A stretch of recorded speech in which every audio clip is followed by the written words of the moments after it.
चलिए, बतौर निवेशक बहुत ज़रूरी होता है कि आप डाइवर्सिफाइड रहें। आपके पास सोने में निवेश होगा, फिक्स डिपॉजिट में निवेश होगा, आपने प्रॉपर्टी में भी निवेश करके रखा होगा।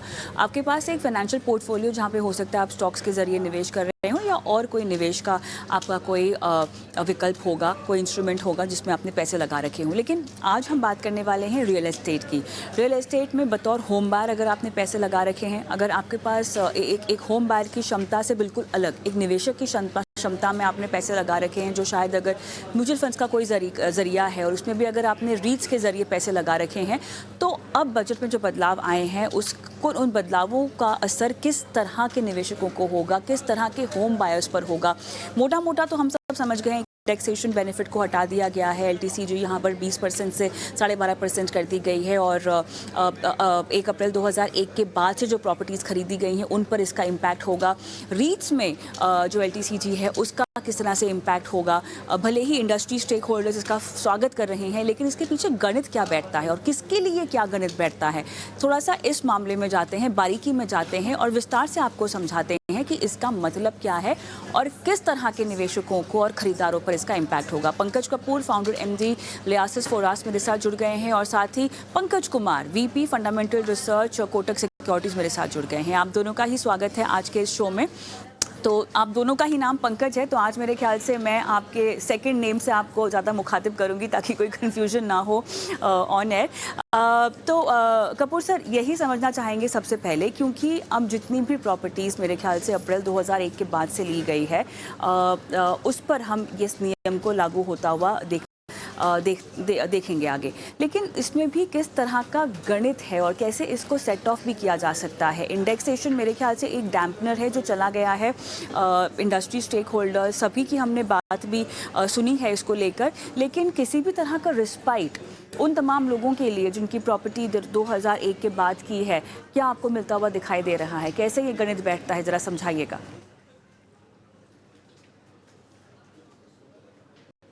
आप शायद म्यूट पर हैं सर। जो long term capital gains tax था उसकी दरें जो हैं 20% से घटा करके 12.5% कर दी गई है। तो जो जिन लोगों ने अगर प्रॉपर्टी 2001 के बाद खरीदी है उनको इंडेक्सेशंस का बेनिफिट खत्म हो गया है, लेकिन जिनकी प्रॉपर्टी 2001 से पहले की है उनको आज भी इंडेक्सेशन का बेनिफिट मिल रहा है। और अगर आप इस पीरियड में प्रॉपर्टी का एप्रिसिएशन देखेंगे तो 2005 से पहले वाली प्रॉपर्टी, क्योंकि वहां पे प्राइजेस बहुत कम थे, तो शायद थोड़ा बहुत मार्जिनल 1% 2% का डिफरेंस मुझे होता हुआ दिखाई दे रहा है कि अगर आपको इंडेक्सेशन का बेनिफिट मिलता और आप 20% का टैक्स भरते तो शायद आपको मुनाफा होता। लेकिन 2006 के बाद की प्रॉपर्टीज के अंदर अगर हम देखेंगे तो ओवरऑल आपका कुछ नुकसान होता हुआ नहीं दिखाई दे रहा है। इसके अलावा कुछ लोगों की ख्याल है कि इसमें मेंटेनेंस को हम कैपिटलाइज कर लेते थे, उसका भी बेनिफिट अब चला गया है, तो उस हिसाब से थोड़ा बहुत आपके ऊपर इम्पैक्ट पड़ता है। बट ओवरऑल एस्पेक्ट से क्योंकि ये ज्यादा रैशनलाइज हो गया है और बहुत सारे निवेशक जो हैं जिन्होंने प्रॉपर्टी खरीदी इस पीरियड में जो आज एग्जिट करना चाहते हैं, उनके लिए ये है कि अगर आप रोल ओवर कर रहे हैं तो उसका बेनिफिट आज भी बना हुआ है, वो आपसे हटाया नहीं गया है। तो अगर आप अपना पूरा कैपिटल गेन सेव कर सकते हैं, आप उसको फिर से री इन्वेस्ट कर देते हैं एक रियल एस्टेट प्रॉपर्टी के अंदर, तो मुझे ये नहीं लग रहा है कि बहुत बड़ा इम्पैक्ट है जिस तरीके की बात हो रही है मार्केट में, और निवेशक इससे डिसवेट होने वाले हैं। ओवरऑल एस्पेक्ट्स पे काफी रैशनलाइज कर दिया है और long term point of view से ये बेनिफिशियरी रहेगा रियल एस्टेट निवेशक के लिए और रियल एस्टेट मार्केट के लिए। तो कपूर सर, अब रीट्स के हवाले से अगर हमें इस बदलाव को समझना हो एलटीसीजी में खास तौर से, तब भी क्या ये ठीक बैठता है?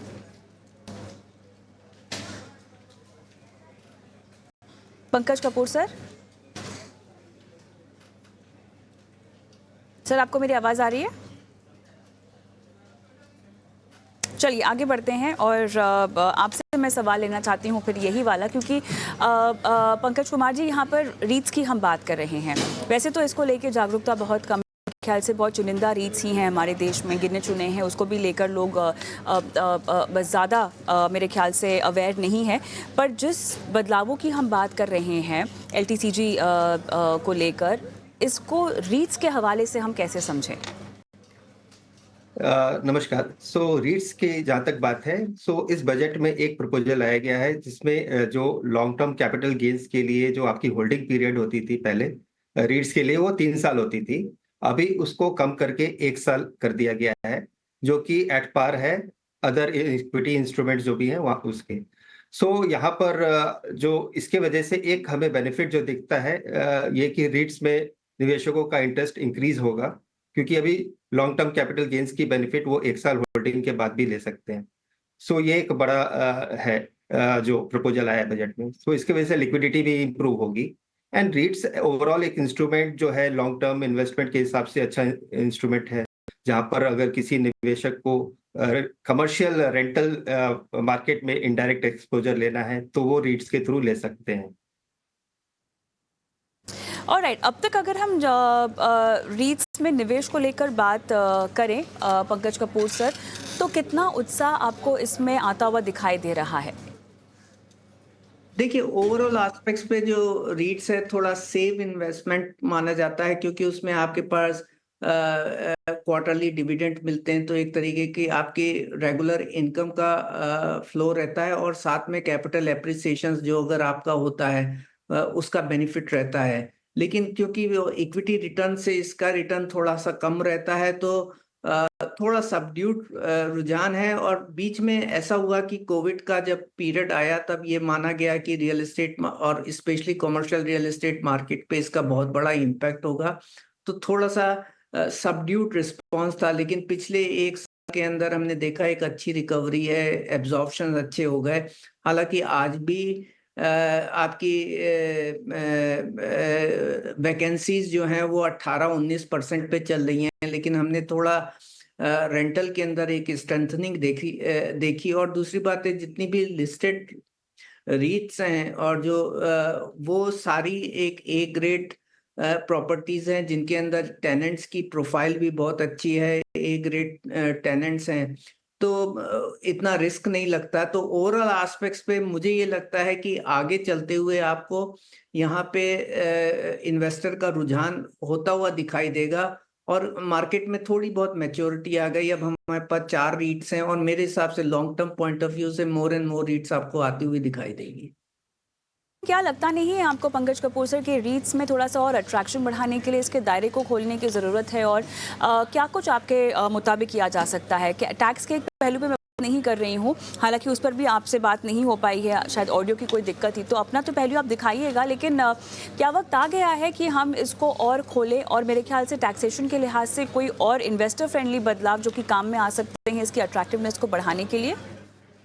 देखिए, अभी इश्यूज ये है कि अगर हम इसके अंदर दूसरे एसेट्स क्लास को भी इंक्लूड करें, अभी ये यील्डिंग एसेट्स क्लास हैं जिसमें कमर्शियल है, होटल है, मॉल्स हैं, ये सारी प्रॉपर्टी लिस्ट हो सकती है। रेजिडेंशियल के अंदर क्योंकि अभी भी रेंटल यील्ड्स इतनी सबड्यूड हैं कि निवेशक जो है उसकी तरफ रुझान नहीं करेंगे। तो मेरे हिसाब से मार्केट के पॉइंट ऑफ व्यू से कमर्शियल रियल एस्टेट और जो है वो इस वक्त आ गया है, और उसमें मैच्योरिटी हो रही है। और मुझे लग रहा है कि और कुछ और जो है आपको रीट्स जो है वो आती हुई दिखाई देंगी आगे चल के। टैक्सेशन के पॉइंट ऑफ व्यू से सर्टेनली है कि अगर हम इसको मोर अट्रैक्ट करें, टैक्सेशन का रेट अगर कम कर दें, क्योंकि आज के दिन जो ओवरऑल रिटर्न है वो रिटर्न जो है इक्विटी से लेस है। तो अगर हम किसी भी तरीके से उस रिटर्न को बढ़ाने की कोशिश करेंगे, तो कंज्यूमर और इन्वेस्टर का जो है अट्रैक्टिवनेस बढ़ेगा। इसके अलावा मुझे और कुछ ज़्यादा वायबल सल्यूशन नज़र नहीं आ रहा है यहाँ पे कि अगर हम इसको एक्सपेंड और ज़्यादा करें। जैसे अगर आप इंटरनेशनल मार्केट में देख लीजिए, तो वहाँ पे रेजिडेंशियल में भी 5% की रेंटल यील्ड होती है। हमारे यहाँ पे रेजिडेंशियल 2 से 3% रेंटल यील्ड के ऊपर है, और रेजिडेंशियल जो है वो आपका 80% रियल एस्टेट को कंज्यूम करता है। वहाँ पे आपके इंटरेस्ट रेट्स जो हैं वो आपको मिल जाते हैं 2% 3% के ऊपर। यहाँ पे इंटरेस्ट रेट कॉस्टली हैं, तो इसके लिए हमारी रेट ऑन रिटर्न की रिजिम जो है वो इस तरीके की नहीं है कि यहाँ पे इसके एक्सपेंशन के लिए एक लार्ज एसेट क्लास जो रेजिडेंशियल है उसको इंक्लूड किया जा सके। हालांकि गवर्नमेंट कोशिश कर रही है कि रेंटल मार्केट को और प्रोपोगेट करे, और ये मुझे आज भी उनका पिछले 5 साल का 6 साल का स्ट्रगल दिख रहा है। और उसका मेजर रीजन ये है कि रेजिडेंशियल में रेंटल यील्ड बहुत कम है, तो उसमें एक वाइबल प्रपोजिशन बनाना जो है वो डिफिकल्ट है। राइट। कुमार साहब, अब यहाँ पर ये भी समझना है हमें, क्योंकि रीट्स में निवेश करने का तरीका जो हमारे पास 4-5 रीट्स हैं लिस्टेड, उनमें आप कर सकते हैं। उसके अलावा मल्टी एसेट एलोकेशन फंड्स भी हैं, जहाँ पर हम देखते हैं कि रीट्स को एक और एसेट क्लास के तौर पे शामिल करने की गुंजाइश है, लेकिन इसका पिकअप बहुत कम है।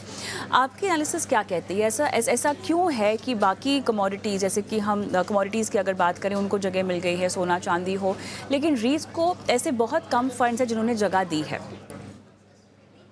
रीट्स में जैसा कपूर साहब ने कहा कि एक तो टैक्सेशन के पॉइंट ऑफ व्यू से भी देखें, अगर कुछ और बेनिफिट्स मिल जाएंगी तो वहां से रिटर्न्स बढ़ जाएंगे, ओवरऑल रिटर्न्स भी इसमें थोड़ा रिलेटिवली कम दिखता है।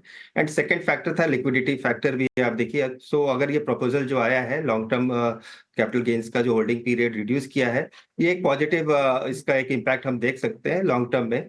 रही बात रीट्स में, क्या होता है जब तक आप एसेट्स ऐड नहीं करते हैं और उसमें आपकी कैपिटल एप्रिसिएशन होती है, यील्ड आपकी रहती है करीबन 6.5-7%, तो वो वही अकेला एक बेनिफिट हमें दिखता है एज ऑफ नाउ।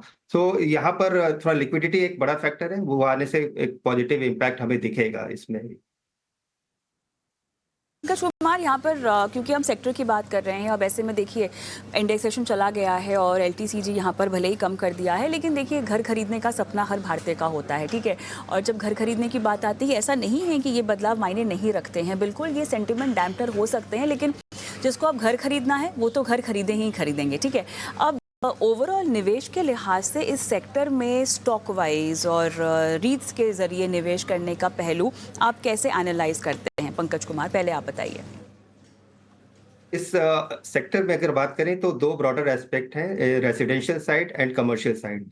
तो जो रेसिडेंशियल साइड में हम देखेंगे बहुत सारी क्वालिटी बड़ी कंपनी जो लिस्टेड है, बहुत सारे स्टॉक्स में काफी बड़ी रनअप आई है। उसकी एक बहुत बड़ी वजह रही है कि हमने जो देखा, जो प्री सेल्स नंबर्स जो हैं पिछले 2-3 सालों में काफी स्ट्रांग रहे हैं। इनफैक्ट अगर प्री कोविड से आप देखेंगे, मोस्ट ऑफ द कंपनी जो भी लिस्टेड हैं, उन्होंने उनकी जो सेल्स है, एनुअल सेल्स जो है, वो करीबन पहले के एनुअल सेल्स से 1.5 से 2 गुना से ज्यादा हो गई है इनफैक्ट। और ये कंपनी 20% से ऊपर ग्रो कर रहे हैं। इनफैक्ट आप गाइडेंस देखेंगे तो मोस्ट ऑफ द कंपनीज जो है इसमें अभी लिस्टेड है, वो 20-20%, 15-20% का प्री सेल्स गाइडेंस दे रहे हैं। उनके लॉन्च पाइपलाइन काफी स्ट्रांग है। इसमें एक एग्जांपल है जो डीएलएफ, जो हमें पसंद है, अगर उसमें आप देखेंगे उन्होंने करीबन 15% का प्री सेल्स गाइडेंस दिया है ये साल के लिए। और इस क्वार्टर पर्टिकुलर Q1 की बात करें तो यहाँ पर भी एक काफी अच्छा ग्रोथ नंबर दिया है उन्होंने। प्री सेल्स में 6,000 करोड़ से ऊपर की उन्होंने सेल्स की है, और लॉन्च पाइपलाइन भी उन्होंने इंक्रीज कर दिया है। तो डिमांड आउटलुक काफी पॉजिटिव है। इसमें रेसिडेंशियल साइड में डीएलएफ एक अच्छा स्टॉक है जो कि लॉन्ग टर्म पर्सपेक्टिव से देखा जा सकता है। उसके अलावा अगर कमर्शियल की बात करें तो यहाँ पर एक ग्लोबली काफी रिनॉन्ड प्लेयर है जो कि इंडिया में भी लिस्टेड है। उनके रीट जो कि ब्रुकफील्ड रीट्स है, वो वहां पर हमारा एक पॉजिटिव व्यू है। वहां पर हमारा एड रेटिंग है, वहां पर 290 रुपए का टारगेट प्राइस है। अगर इस कंपनी की बात करें तो इन्होंने भी कंप्लीटेड इन्वेंट्री है, पिछले एक साल में 14 मिलियन से 20 मिलियन के ऊपर ले गए। तो इसका एक बेनिफिट हमें दिखेगा in terms of NOI increase होगा, जो नेट ऑपरेटिंग इनकम हम देखते हैं। और यहाँ पर जो यील्ड भी है करीबन 7-7.5% का है। तो ये एक अच्छा इन्वेस्टमेंट ऑप्शन है। यहाँ हमारा फेयर वैल्यू 290 रुपए। ऑलराइट, पंकज कपूर सर, आपके लास्ट क्लोजिंग कमेंट्स क्या होंगे इसी सवाल पर? देखिए, रेजिडेंशियल के पॉइंट ऑफ व्यू से मुझे लग रहा है कि मार्केट बहुत ही प्रोडक्टिव है, प्राइस बढ़ रहे हैं। अगर आप पिछले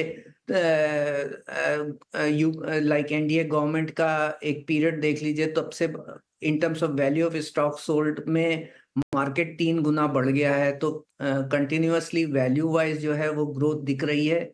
और ये पहली बार है जहां सेल, सप्लाई और प्राइस तीनों ऊपर जा रहे हैं। और मुझे लग रहा है कि अब मार्केट में अभी भी प्राइस में प्रोडक्टिविटी बढ़ी हुई है। तो रेजिडेंशियल के लिए, चाहे आप घर में निवेश कर रहे हैं, खुद के लिए कर रहे हैं, और लिस्टेड स्टॉक के थ्रू जो है पार्टिसिपेट कर रहे हैं, हालांकि एक कुछ अच्छी कंपनियों में, बट ये मेरा अपना पॉइंट ऑफ व्यू है कि रियल एस्टेट का जो स्टॉक है पिछले एक साल में जिस रफ्तार से बढ़ा है उसमें थोड़ा सा कॉशियस होकर के किसी को निवेश करना चाहिए।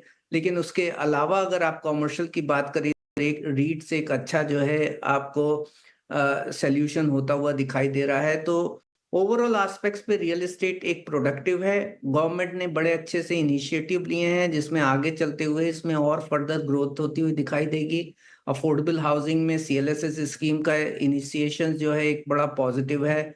लैंड रिकॉर्ड के डिजिटाइजेशन एक बड़ा पॉजिटिव है। और दूसरी बात है, लॉन्ग टर्म कैपिटल गेन्स में जो रैशनलाइजेशन किया गया है वो आगे चल करके कंज्यूमर के लिए बेनिफिशियरी होने वाला है। मुझे नहीं लगता कि उसका एक डैम्पनर इम्पैक्ट अभी आपको देखना पड़े, मतलब जो जैसा लोग बाग बोल रहे हैं वो होगा, एक अगर लॉन्ग टर्म पर्सपेक्टिव पे हम ओवरऑल देखेंगे।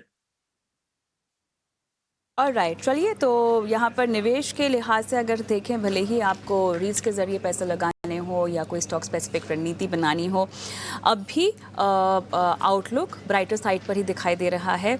ये है कि आप सही लेवल्स पे ख़रीदारी करें, वो तो क्या स्टॉक स्पेसिफिक बात हो गई, लेकिन उसके अलावा